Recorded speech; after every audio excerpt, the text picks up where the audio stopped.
Hey, Owen, it's William here. I had a question I've been wondering. When it comes to the Mormon religion and the Mormons go to the MTC before they go on their mission, and I was wondering, I've seen a lot of videos where they'll be like, "What a beautiful garden," or "What beautiful plants." Do you think they're trained on how to manipulate people at the MTC just to get them to talk to them? It'd be great if you could answer that for me. See you, Owen. Bye. Yeah, really interesting question. They definitely do. Yes, they do. For sure. Jehovah's Witnesses do it too.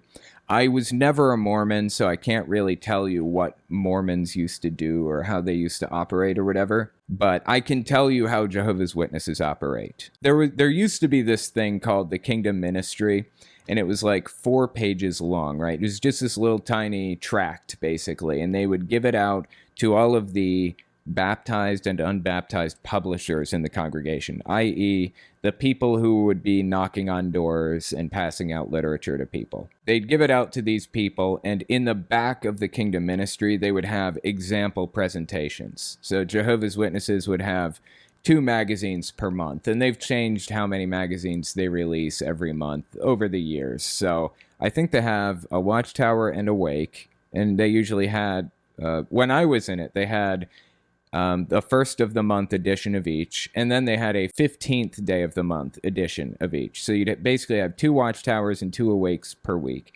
And the goal was to pass out the Watchtower and the Awake together to as many people as you possibly can throughout the month before the next one released, right?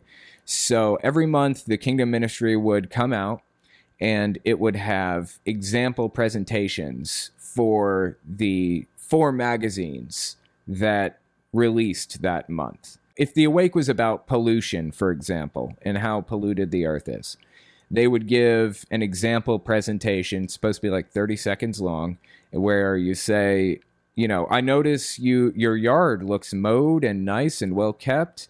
How would you feel if the whole earth would look like that one day?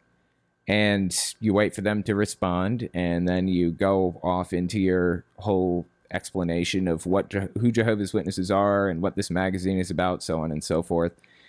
So in large part, with Jehovah's Witnesses at least, it is very scripted. They encourage you to kind of go off script and get personal, but it's a sales pitch at its heart. And the sales pitch is designed to sucker people into taking what you're giving them and reading it and buying what you're selling, if you will. So, yeah, I mean, Mormons do similar things. Jehovah's Witnesses and Mormons and anybody who is trying to do things like that. The Moonies do it too. Anybody who's trying to push this stuff on you are trained to be manipulative, to try to get you to take this magazine and read it and believe what it has to say. Because your life depends on it, they believe. If somebody's hanging off of a cliff, about to die, and you're the only one there who's available to grab their hand and save them, would you not stop at nothing to save their life? Literally, any cost.